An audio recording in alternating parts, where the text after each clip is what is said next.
Или не записываю? Да, запись идет. Окей, все. I'm sharing the screen again, and this time we can start.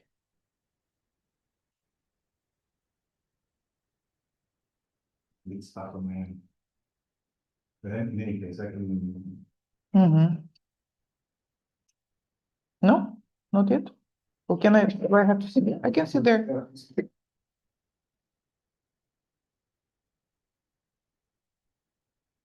My Zoom just crashed. So.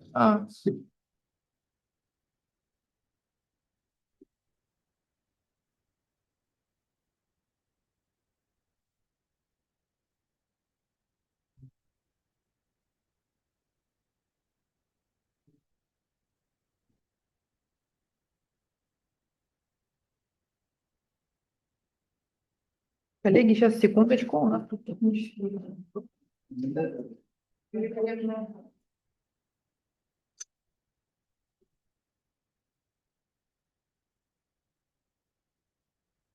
Yes, okay, let's. Можно мне эту фигню?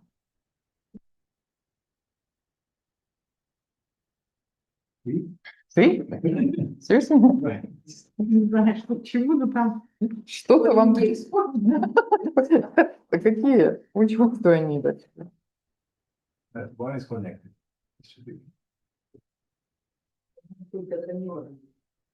Нет, почему у нас тут? Морал? Ну, у меня стопа нету, I have to say.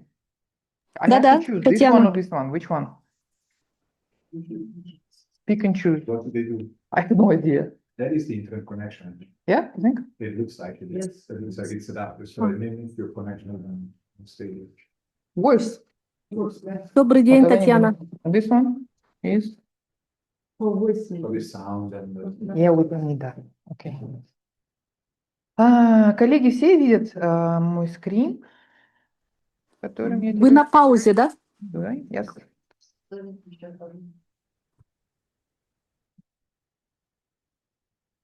Invalid format. We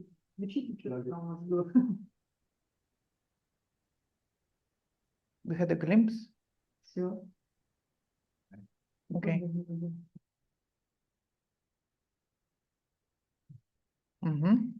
Okay, we can start. Good. So the main topic of the session today is to review some of the more advanced features of the software of Vensim. And the first one. Татьяна, вас не видно? Экрана не видно. Or Monte Carlo simulation. Can they hear you? I don't know. It's very slow on my side as well. I do this. I also don't see it. It's very, very slow. But what about those who are connected online? Yeah, they're saying. Do they see? Коллеги, вы видите, да, вот презентацию? Нет? Нет, нет, не видим. Не все. Вы нас Подождите, слышите? может, я... Не видим, не видим. Сейчас мы... Что-то... Да, вот. Вот.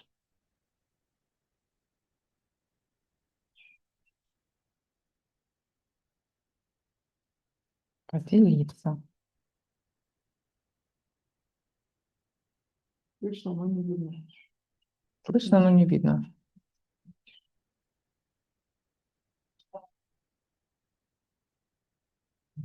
What is this? Maybe this? Yes. Hopefully. Да, все. Yeah, okay, okay. So can you speak a bit louder since it's my... Or are you in? Okay. It keeps catching and coming back. Or maybe can you sit here somewhere? Just for the sound. Either way is fine, I guess. I can speak up. Yeah, okay. So the goal is to review some of the advanced features of the software, and one that we get in Vensim DSS, not in Vensim PLE, unfortunately, is sensitivity analysis or Monte Carlo simulation, where the model basically runs 100 plus simulations, picking a number that is within a minimum and a maximum value with a specific distribution, probability distribution. So that is to see how sensitive the model is to changes in some parameters, either parameters you don't know, or to policy inputs. If you want to look at, say, a quantity, an amount of a subsidy, and we want to see what happens when the subsidy is high, what happens when the subsidy is low, for instance, we can do this comparative analysis. So, Tatiana, you want to give us an overview of what are the parameters in this case that we would want to test for? Okay, so I think we have the most obvious ones are interest rates. I'm not sure if I have them explicitly set up here. Maybe, yeah, yearly payment. I have yearly payments. Did I actually make it?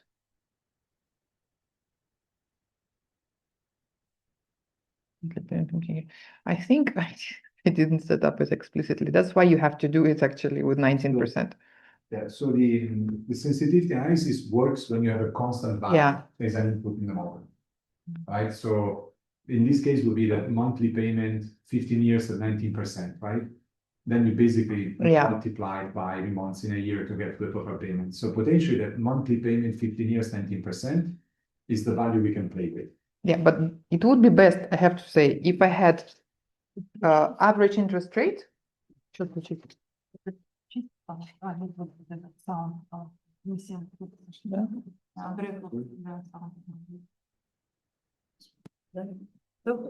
Теперь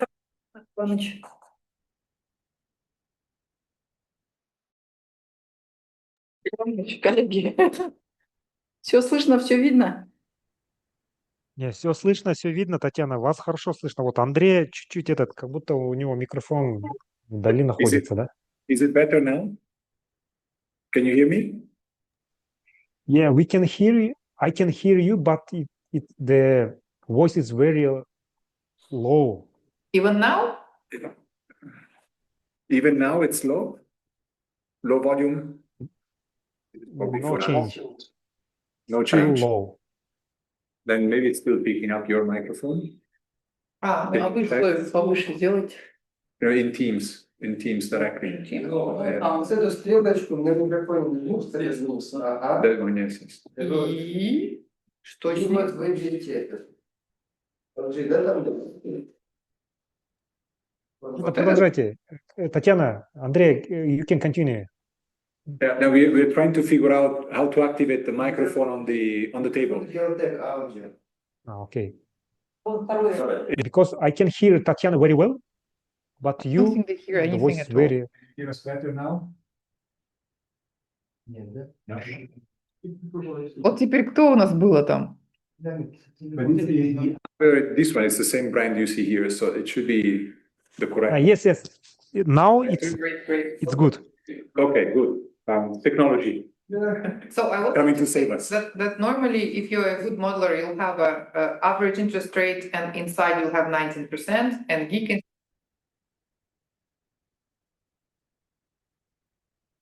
Well, let's see first how the tool works, right? So we can do two things. First, one is the tool called Synthesim. So let's first add a new simulation name. You can change the simulation name. Instead of current, you can call it sensitivity or test or something. Okay, then click once on Synthesim. And then this is basically turning the model into a live simulation. You can see that all the variables that are constant now have, just under the variable name, a slide bar that you can move left and right. So let's take that monthly payment, 15 years at 19%, the one at the bottom. The constant, yes. If you right click on the arrows, right, then you can define what is the minimum value, what is the maximum value, depending on the analysis you want to do. You can go from 0 or, say 30,000 to what, 60, 70. And then the increment. The increment can be 1,000 or 10,000, depending on how precise you want to be, right? Then if you click on the checkbox, make slider changes permanent, basically this is being saved so that the next time you open the model, if you want to do the same analysis, it keeps memory of the minimum and maximum value, right? It's just to make sure that you don't have to do it twice. Now you can move the slider, and as you move it live, the results of the model change. So look at the yearly payment time. Tatiana, to the yearly payment, yeah. You can see, wait, there should be pop-up. There it is, yeah, it's a bit too low. Maybe scroll down with the model a bit more, or move the team's control panel. If you move it, you can drag it to the top. Okay. But then, yeah, it overlaps with the other tools. But you can see here that when it comes up, the blue line is flat, it's very low, right? Try and move away and, yeah, over again. You can open the graph as well, the usual graph. Let's do that. Yeah. So we can see in the test now, where are we? It's close to 0, right? Yes. Try and move the slider in the opposite direction.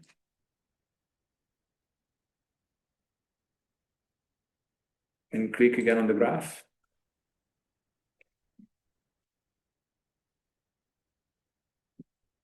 I think we want too much from.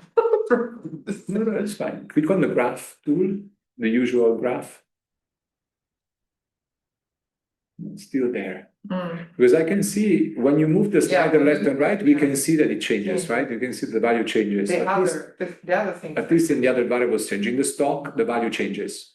You see, if you go to the extreme to 60,000, you can see the value in the stock on the left side. The curve goes up. And then if you move it down to the minimum, the curve, the blue curve at the top goes down. You can see the movement in the stock, right? The little curve, then we can see. Now, what this one does, you will notice, it makes a change from the beginning to the end of the simulation, right? So this is a constant variable that has the same value from year 1 until the end of the simulation. So when you change it, it changes for the whole time duration of the simulation, right? So you cannot say, I want to change it only from 2027. In this case, it's just a constant value from the beginning to the end. But in this case, when you move the slider, you're basically just changing and picking one value, okay? So what we can do, if we stop this synthesis simulation, if you go up to stop, right? We can click on sensitivity, which is two tools to the right of synthesis. And here you can select a few different options. First of all, but you have the name of the file that will be saved with information on the sensitivity analysis. That is the one highlighted in blue. Then you have number of simulations. I will keep it to maybe 100 in this case, because it's the full model. It takes a little bit to run. And then the most important aspect here to select is the parameters that you want to modify. So towards the bottom of that pop-up window, you find parameter on the left side. And there you can type in the variable name. In this case, we can type in monthly payment, 15 years, 19%. Right? It goes in and it finds already. Okay. Then at the bottom, just below, you can put the minimum and maximum value again. And then on the right side, you can select the distribution. So how the model picks the values between the minimum and maximum. And you have a variety of different distributions already built into Vensim. Normally it's the random, either uniform or a normal distribution. These are the ones that are used most of the time in general.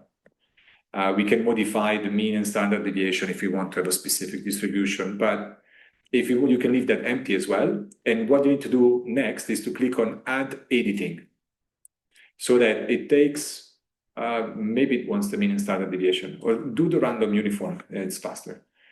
So that then once you confirm with Add Editing first.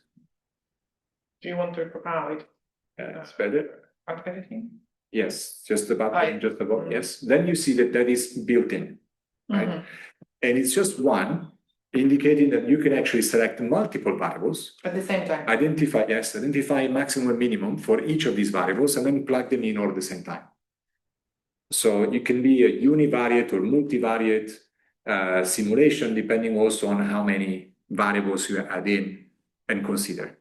My advice is always to do one at a time. So you can see exactly what is the range of impacts from one, then do the second one, if you have two variables. So you see the range of impacts on the second one, and then you do one with the two together, so that you can better understand what is caused by one and the other and the joint impact, right? Mhm. But either way, it's fine. If I just leave it, it will not be incorporated, right? If I don't Yes, add it. yeah, okay. it will ask you, it will say, are you forgetting something, like before, right? Yeah. And then here, you have to basically select the variables that you want the software to save with the statistics for the 100 simulations you run. So if you want to do sensitivity analysis for every single variable in the model, Mhm. it takes more time and there is more information to save, right? If instead you're interested in 2 or 3 variables, say the stock variable that is impacted by the monthly payment because it's the market rate accumulated mortgage cost, or some of the other output Where do I variables. find it here? There Just you, scrolling on. yeah, scrolling or yeah, this is basically the full list of variables. But this I think you can do Let's see actually benefit cost ratio, right? Let's just find one. Yeah. Yes. Okay, let's one that you know is impacted by this. A, B. If we find it, benefit. It's not even here. Or try and do clear all in this case. Mhm. Because normally, at least in my version, let me just double check. In my version, you have the browse option and you go in and you select only the variables you want. House, but it goes into actually. It goes into a list, into a file, Into a file. that is a list. Maybe if you just start typing the title. Where? Here? Yeah, but also. It's file name. No, it's a file name. It's a text file that includes the variable name. Let's see. I guess it just gave you the full list to begin with. Look for just the stock for now, that market rate accumulated discounted mortgage cost. What? Here, I found it. Okay, good. So let's say finish. Right, we have data set, the simulation test already exists because we did the synthesis before. So just say yes, and now it starts running each of the 100 simulations. Okay.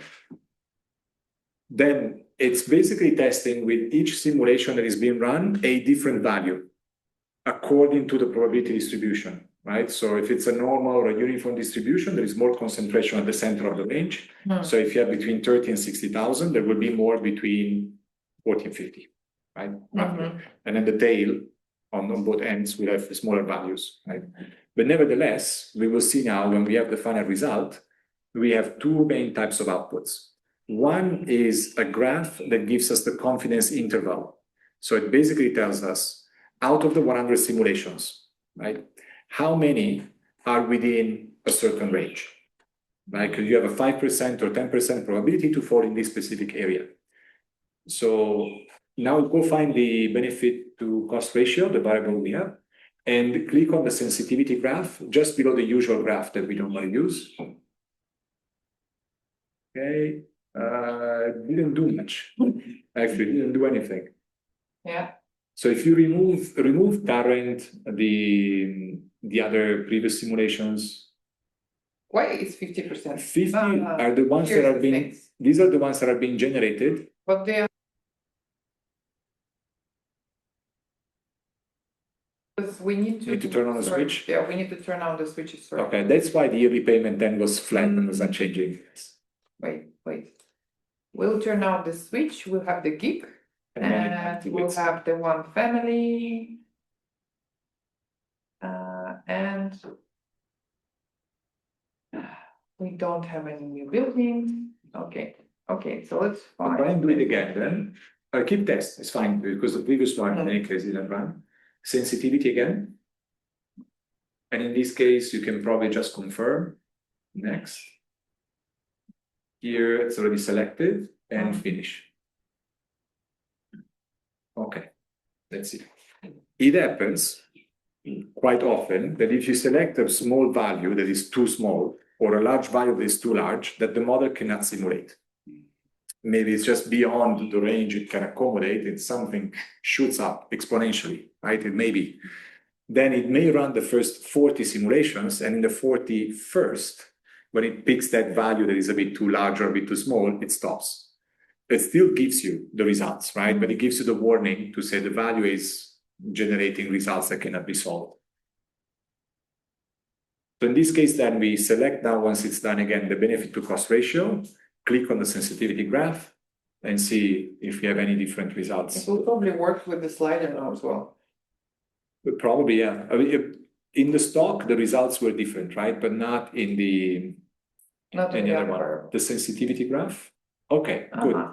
So now we can, well, we have both the old simulations and the new ones. We can remove the old ones. So we have the test simulation with what value did we have? 40 something thousand, right? Yeah, 41. From 40 to 60, But the baseline value was from 40. 30 to 60, but the baseline was 43 or something. Okay. So the baseline value is the blue line in the middle, right? And then the information we get here is that we have a 5% probability to fall, because it's between 95 and 100%, in the gray area. And the gray area is the one that you have at the very top and at the very bottom. Then you have a 25% probability to Wait, fall in. We have Yes. 100% here. Yes, but you are excluded, right? You have 100% probability that you fall within the top and the bottom. Okay. And then only 95% here. only in the gray is the difference between 95 and 100. So you have a 5% probability Mhm. to fall in the Oh, gray there we area, go. either at the top or at the bottom. Mhm. And then you have the blue. The blue basically goes from 75 to 95, Mhm. right? Or 100 in a way. So the blue and gray is 25% probability. The blue alone, it's 20% probability. Mhm. Okay. And then the bigger part is the yellow one. You have a 50% chance to fall in the yellow area. Now that makes sense, because if you use a uniform distribution, again, it's like logistic curve. It's concentrated in the middle, right? And the tail is what gets the lowest percentage. If you have a different distribution, it's more skewed towards the extreme, or maybe better balanced and so on. But this gives you an idea of the probability to fall within a certain range of results, right? And you would know when you make cost, you have the highest benefit to cost ratio, right? In this case, I assume. Mhm. So you know that at the 30,000, No. When we have the highest here, because this is the normal payment. So we'll have the higher benefit to cost, the higher is this data. okay, so when you're at 60,000, Yeah. you have the highest benefit Yeah, to cost yeah. ratio. So you're at the top, right? Sorry, 60,000, this is a flat? This is the monthly payment that you would normally pay. I was assuming 19%, and the payment would be like 43,000 per month. Mhm. So, and now we are looking at, we put from 30,000 to 60,000, a normal distribution. So basically, when the normal payment is larger, then the benefit that the family gets from lowering the interest rate is bigger. So benefit to cost ratio would be larger, better, right? So. Right? Then if we close this graph, Yeah. and you right click on, again, on the sensitivity graph tool, on the little icon. Okay. Yeah, right click. Right click. Yes. You should get the options, yeah. You have the option to change the confidence bounds in color, right? You can type in what is the range that you want. If you want to know what is the 15% probability, top and bottom, not 5, you can modify it. You see where you have the colors and the little boxes, but also you can look at individual traces. So if you click on individual traces instead of confidence bounds, Mhm. and then confirm and click again on the graph, then you will get 100 lines in the graph, in the sensitivity graph. Then you get all the lines, right? These are all your 100 simulations that you have created. So you can actually extract the results for every single line, every single simulation of the 100 that were created, okay? In this here as You, well, no? you can also select to export them, yes. As, as a table. Yes, but this is the standard table, so Yeah. just give you the value of the test. Done it a couple of times before. I don't know if it's right click on the table or right click on the sensitivity graph to export.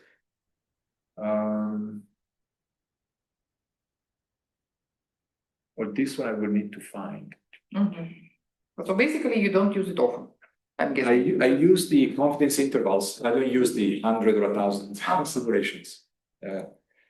And this is normally what I use to get a sense of the sensitivity of the model to changes in parameters, to then maybe adjust the parameters I'm not sure about. But very often, just a slider gives you a good idea, right, of what you're going to get. It's just when you have a lot of uncertainty as to what is the input, then developing that graph is good, because then you get immediately visually, you get the sense. And in this case, it's a self-contained module, right? Think about the green economy model. If you were to change something and say on energy efficiency improvement, right, the percentage, because we don't know what was the historical value, we know that energy demand changes. We know that emissions change. Total factor productivity changes because of energy spending and because of emissions. GDP changes and the GDP growth rate. Employment changes. So if you want to track 10 variables, then you're better off doing the sensitivity analysis with 100 simulations, as opposed to moving the slider and then going to check every single variable and then say, oh no, I made a mistake. Let me move the slider a bit more. And then you go check again. So if you do all the simulations in one go, then you have a broader range. And you can see immediately what is the sensitivity of, say, GDP as opposed to employment. Because with efficiency improvements, energy demand may change a lot, but GDP may change a lot less. And employment may change even less than GDP. So you can see that energy efficiency is important for energy demand, but at the macroeconomic level, maybe not so much. Or maybe it is, right? That you do exactly that test of sensitivity analysis to learn how the model responds to a change in one assumption. We can see here that I've moved the slider to 60,000 and we have a higher benefit cost ratio. Yes, you should be at the very top of the 100 simulations that you've done earlier, because it picks exactly that value. And if we go down, then yeah. It's certainly lower, right? It's not the curve that goes at the top, it's the one that comes down. But you cannot get a normal, how can you graph? You can always get the normal graph, but when you do sensitivity analysis, the normal graph will show you the parameterization you have at the beginning, right? That 41,000 or so. You save when you open the graph, when you have the slider, the last simulation you have run. If you stop the simulation, stop setup, you save the simulation in the graph with the parameterization you have made when you move the slider. But if you, it doesn't use the value from the slider, it uses the value from the variable itself. So put it this way, if you have 40,000 in the variable, when you open the variable you have 40,000. You run the model, you get the results for 40,000. If you run Synthesim and you have the slider and you put 60,000 as the value, and then you stop the setup, your test simulation will be saved with the value 60,000. That's simulation, but the model still has 40,000 in the variable. So the next time you run it, it still picks 40,000 and doesn't use the last value you had in the slider. So the slider is just for testing. If you say, I like this number, then you go in and manually change it in the variable. Okay? The software doesn't change it for you based on the last setup you have. So now it shows the 60,000. Yes. But then if you stop and rerun test, just run the simulation again. Just say that you overwrite, that's okay. And then you look at the results. It's the 40,000 again, 40 something, right? The 60 goes well above the other lines. So remember, the Synthesim is just for testing. The sensitivity analysis gives you access to more simulations in one go to compare different values, right? And you can do that cross-check across the, as many indicators you want across the chain of causality. If I choose several variables, does it show them simultaneously? Yes, it shows the simultaneous result. Same as with the sliders, right? When you click on Synthesim, you have all the constant variables that appear with the slider, and you can change as many as you want at the same time. Okay? As many as you want. So this Synthesim one, for all the constant variables. Yes. The model.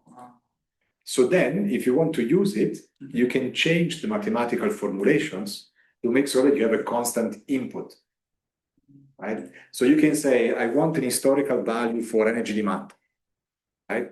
You can change it into, in Excel, calculating an initial demand and an average annual rate of change. That average annual rate of change can be the value you modify with the slider, right? Or you can have the historical demand being data, and then you make an assumption on the future growth rate of demand. And that is the assumption in the future only from 2026 that you can modify. So you can, if you want to use it as an approach, you can structure the variables to make sure that you always have a constant you can play with, right, in the mathematical formulation. I'm just run the synthesis with two variables. Yearly payments peak and yearly payments 19%, so both of them. Okay. Let's see what it shows. I'll send you a link in the chat also, because with my laptop, it just doesn't work. If you can open it later, I'll show you how we use them also in interfaces. Oh, it still shows the thing that we have chosen. Wait. Yeah. If you right click, It will show just one variable. the aggregate. Yeah, the aggregate result in the model, yes. So You can see now that the range is bigger, right? You have a yes. potentially higher top and lower bottom result, right? So they're changing simultaneously. Yes. It runs two different distributions for the two variables with the minimum and maximum. That's why I said you can do both at the same time to get a sense of the aggregate impact, right? Because the factor that generates change, being two, is simultaneous, right? But then I suggest always to run one in isolation and the other one in isolation, so that you know if Which one one pushes the system up and the other one pushes it down, the net allows you to see which one is stronger of the two. But at least you can distinguish the sense of direction. And if we chose several values on which we want to look, so not just this one, but I don't know, something else. Yeah, the one, GDP. whatever changes, yeah, in this case, is GDP connected?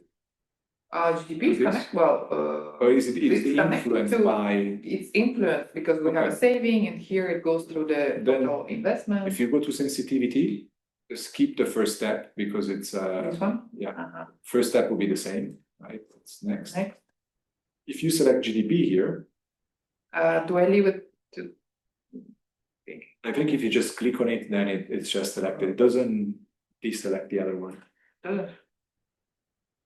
Maybe I should, Is it real GDP in this case?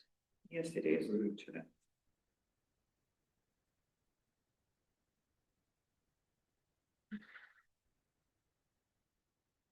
So it's, yes. Could be. So will it show two variables at the end? No, it generates the graph One variable. for each of the variables. Each So variable. if you click on the benefit to cost ratio and click on sensitivity graph, you get the graph for that. or If you click on GDP, GDP and okay. click on a sensitivity graph, you get it for that also. If you click sensitivity graph on any other variable, it will not generate anything.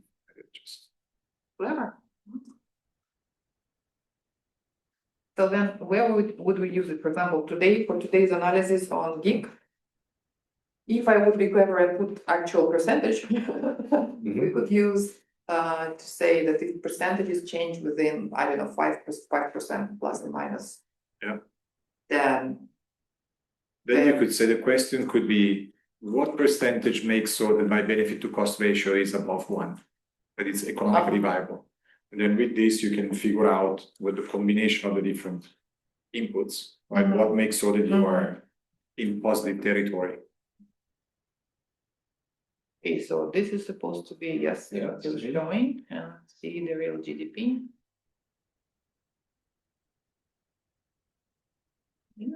So Yeah, there is very showing, small but- difference. Yeah. If you zoom in somewhere middle of the Closer to simulation, the end. yeah, there is a tiny bit difference, but yeah. It's in billion sounds. Not significant. Well, if economy wise not, but But you have to see what is the size of the input in relation to the size of the output, right? So if the input represents a small percentage of economy, then you expect a small impact on the economy overall, right? So this would be what, 3 billion over 640? Yeah, it's not. So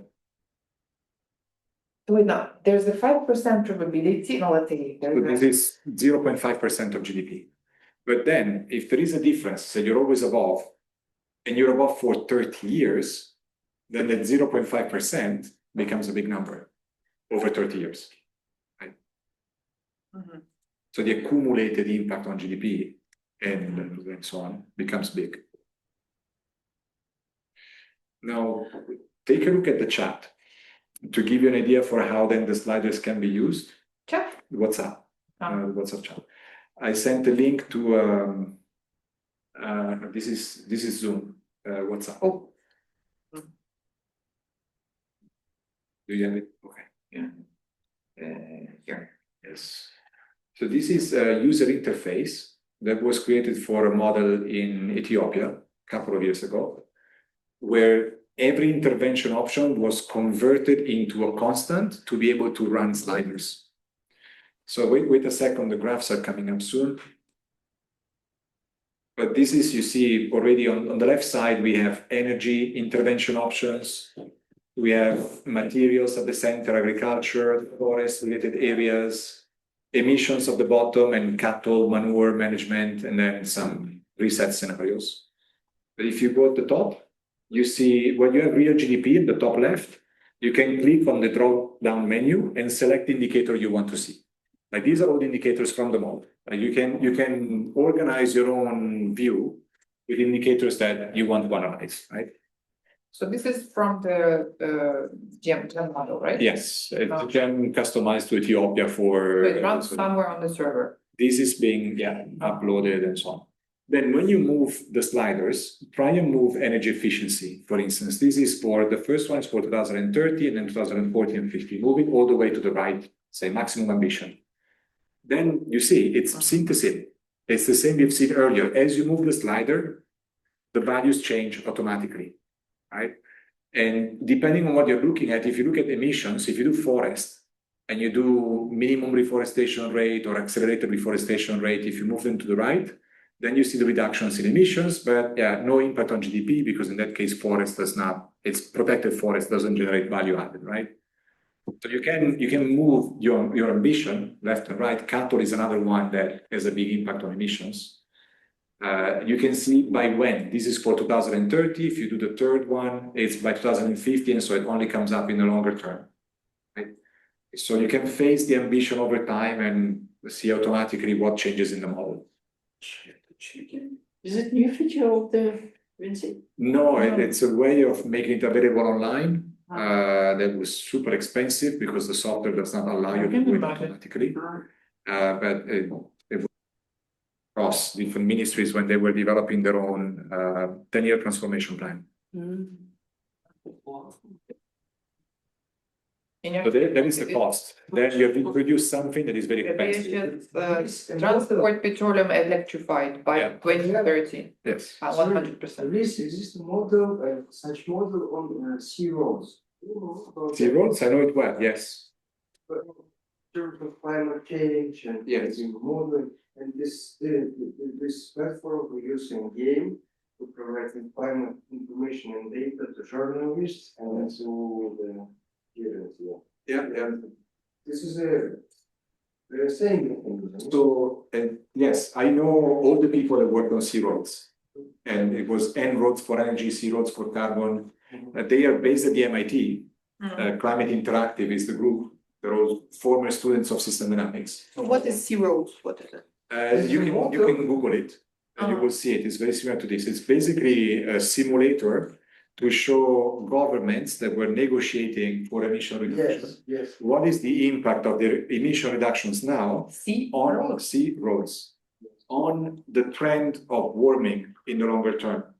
And it's basically designed to explain one relationship, the relationship between the flow of emissions and the stock of pollutants and emissions in the atmosphere.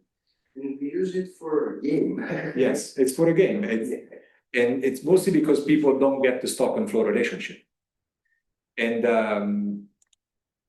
it just opens up if you want to test it as a user interface. But the company that developed the visual, so there is a bit of a story, but the company that developed the visualization is the same one that develops the Vensim software. Really? Yes, that's why I'm asking. So because they're very similar. we worked with the Vensim developers to create the interface for Ethiopia.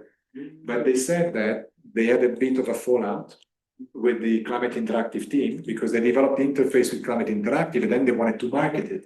And Climate Interactive said no. Since we did it together, you cannot use it for your own business. And so they had to stop and we created this second version, right? But they developed that software that allows you to connect the Vensim model to a user interface. And there are more and more. Ну, там, если в ноль мы забьем реальные фактические данные, Yeah, вот эти? да, вот нолики. In earlier version, we had the sliders, and now you can just put in the percent reduction, say 10 or 15% for the US. Emissions reduction, Annual reduction rate of emissions, yes. 15, okay, let's say 15. Надо там все вбить, и потом он сразу покажет. А одно не работает? Will we achieve Paris agreements, goals, or not? You have reductions beginning year, you have to say 30, for instance. Ой, Да? Yeah, you have to put in reductions beginning year, you have to change the second column, you have to change, otherwise your ambition starts too late in time. ой, Нет, ничего. Сейчас. Да. And there is three regions and 6 regions with graphs about CO2 emission. It's very similar. Yes, great. Well, this model will show you for each parameter what you want to know. Yeah. And moreover, there It's were, more climate oriented. You yes, see the sea level rise and temperature. Yeah. And if you make reductions beginning year 2027, by the second column, then you trigger that 15% reduction. And 27. Надо обратно вернуть 6 regions. Then you see the change appearing, right? From that year, you have a 15% annual reduction rate in the United States. And the idea is, see, it doesn't lead to much of a change. To have an impact on climate, you have to go to zero emissions as soon as possible. A 15% reduction does nothing because you have the accumulation, historical accumulation of greenhouse gases in the atmosphere, which is a massive amount.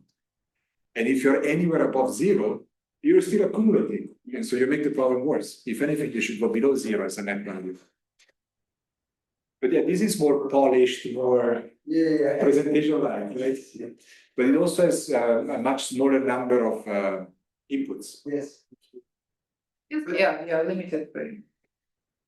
Again, it was done mostly at the initial COP events. I participated with them actually at the Copenhagen COP, the first time they were launching this in a room with 30 people running the same workshop 4 or 5 times per day.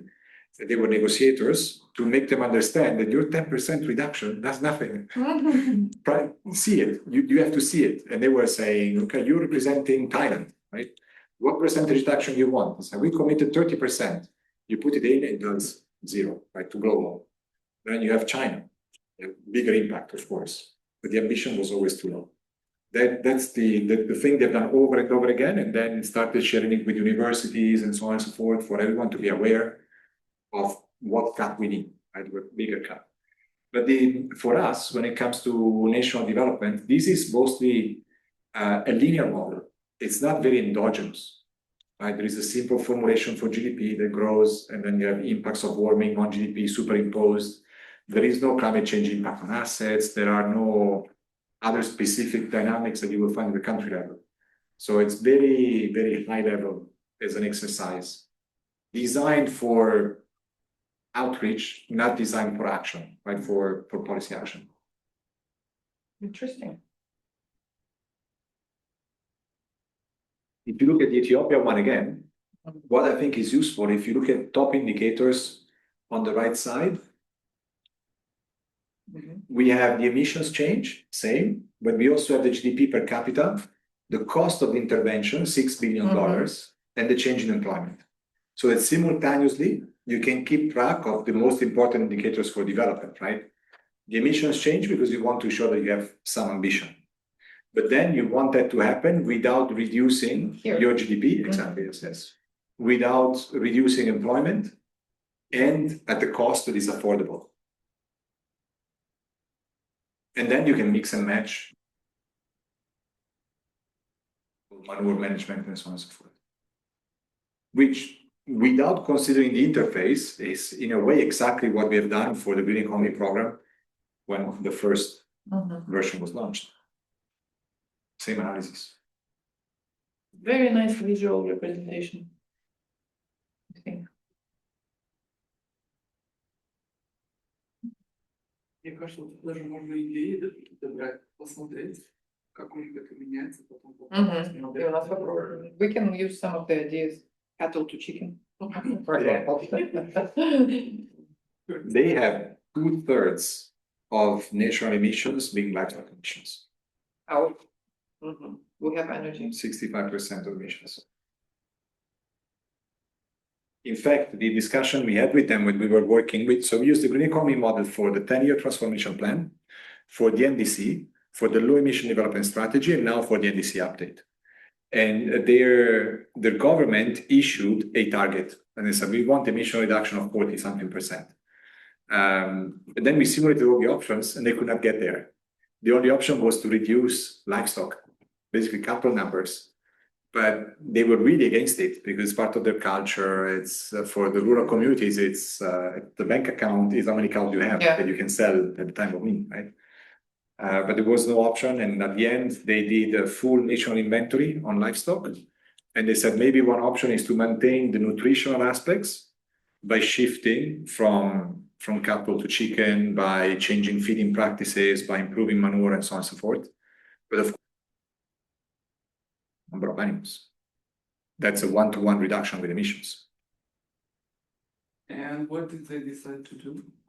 They decided to reduce it a little bit because it's growing very quickly. So they reduced the rate of growth. They're not reducing the number, they reduced the speed of growth. This is really public transport effect on petroleum demand. Yes.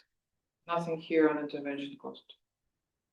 Try and add it for the other, maximize it for the other two as well. Maybe that it was a cost item not there. Yes. Or it's a tiny bit, maybe. No, I don't know. I don't know. Maybe it was just a reduced scale of what is feasible. Transport effect on petroleum. Oh. Great. Okay. So going back here, for any model, big or small, you can use synthesis. You can use sensitivity analysis, Vensim DSS. Synthesis, if I'm not mistaken, checking now, is also available in Vensim PLE. I think it was. It's there, yes. There is also a sensitivity. I read here sensitivity to all, but it may be a very small subset of the sensitivity options, maybe without all the probability distributions, without the possibility to do multivariate simulations and so on. But synthesis works perfectly fine, so that you can test. And what about Monte Carlo simulations? Sensitivity, it's basically the same. Same. Yes. They call it sensitivity, but in the end, it's Monte Carlo simulation. Okay. Yeah. I will not use it for this model because it goes crazy. But you can click on the button just to see what it does. Basically, you have to determine what is your, now we have to load the file first. But there are two things to do. First is the payoff definition. You can select the variable that you want and indicate the value it should reach. Right? So the closer you get, it does. The closer you get to that value, the more points you get, right? When you optimize. And then you can decide what can change that needs to be optimized, what input needs to be optimized to get there, right? The problem is that unless, with a complex model like this one, unless you go through all the variables that you're interested in and you select the right range to work with, it may pick unrealistic values. So you may reach the optimum, but with the parameterization, it doesn't make any sense. So for large models, like the green economy model, I don't use it. I prefer to use the sliders and I play with one parameter one by one, and I know they are in the right range, as opposed to doing optimization. But for a small model, then in that case, with just 2 or 3 key parameters, then it can work. My experience with this was that as a student, I would run optimization, let the model run the whole night, come back in the morning, and myself with my classmates in 5 minutes, we find a solution that's better than what the computer found running the whole night. Because if you know the structure of the model, you know exactly where the strength of the impact is, and you can easily identify and single out the parameters to modify.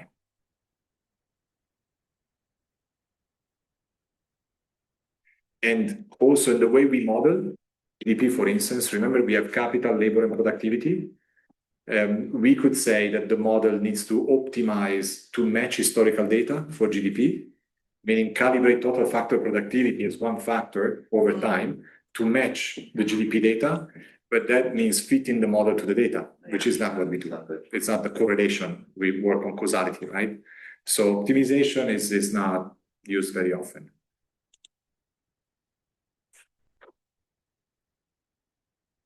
But it's there nevertheless, right? So at least it can be used.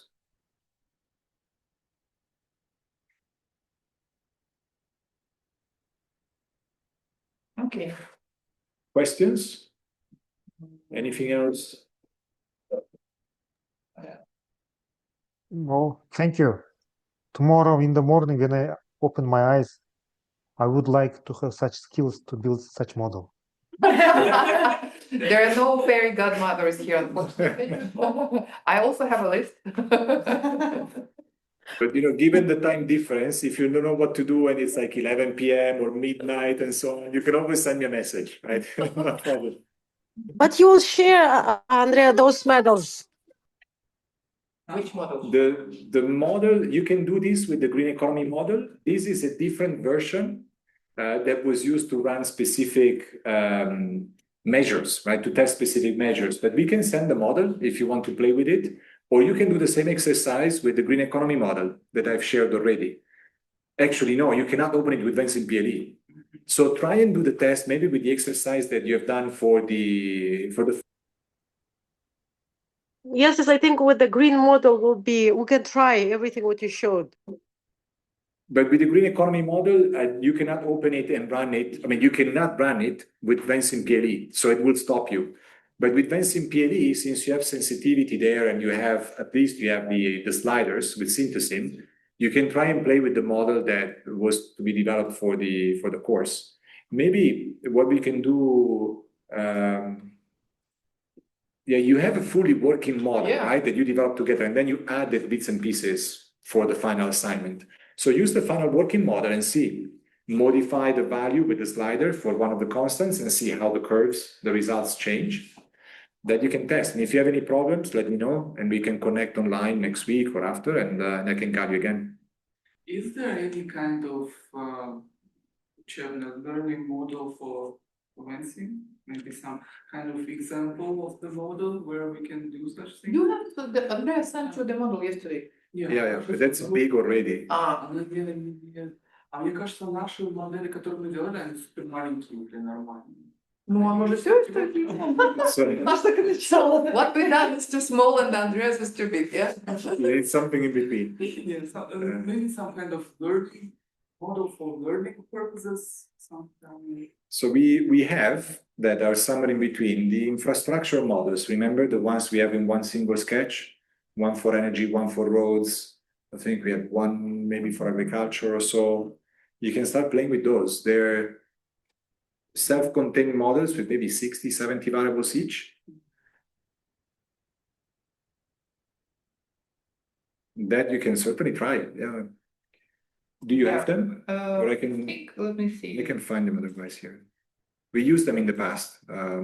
Yes, even if it's an old model or something, just to play with the... Well, old doesn't matter as long as it's useful, right?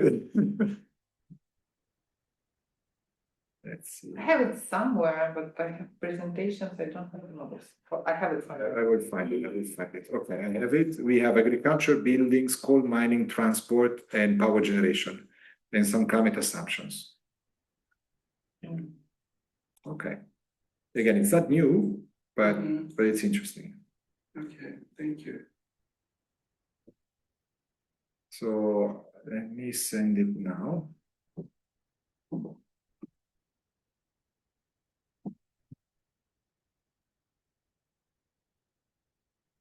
I don't think it uses any data as input, so it should be fine. Татьяна, iPhone 17 Pro вышел. А это не мой. Не вышло. Нет, это я вон у Ламара подключилась. Ага. I will add it to the chat in WhatsApp. Ага. Thank you. Окей, коллеги, есть еще вопросы? Какие-то непонятные или что-то еще показать модели пока что? Или на сегодня мы... А что, вроде бы все, что он рассказывает, вроде все понятно. Понятно. Да. Но вот если он вышлет, там кликать, Мгм, мгм. Ну да. А так очень интересно. Ну и вживую интересно. Ну, конечно. Ты сидишь просто перед экраном. Вопросов нету. Лицом в клавиатуру падаешь и на землю. Мгм. Спасибо лекторам, Андрея, спасибо, Татьяна, вам. Да, пожалуйста, пожалуйста. Thank you. Have a good weekend. Да, да. Один момент, коллеги, следующая неделя, как и договаривались, да? Четверг, в субботу, четверг, да? Как обычно, за нами 4 часа, да, Андрей? Thursday, our time at 4 p.m. Our call with modelers in the center of Hell, да? Да. Мгм. And we will, at that meeting, we will inform about our further work with new measures, yeah, how we will, okay? Окей. Мгм. Upon that time, we will be in touch in our chat. Yes, yes, it's coming, wait. В чате, да? А это даже для учебы. Мгм. Там поделать интересно. Мгм. Хорошо. Не ждать до четверга, мы скинем потом, да? До четверга, чтобы потом разъяснить что-то, не ждать. Да? Время летит. Мгм. Хорошо. Все, тогда встретимся в четверг. На следующей неделе, коллеги, спасибо большое. Спасибо. До Счастливо. свидания. Thank you. Спасибо, всего доброго. До свидания. Спасибо. До свидания.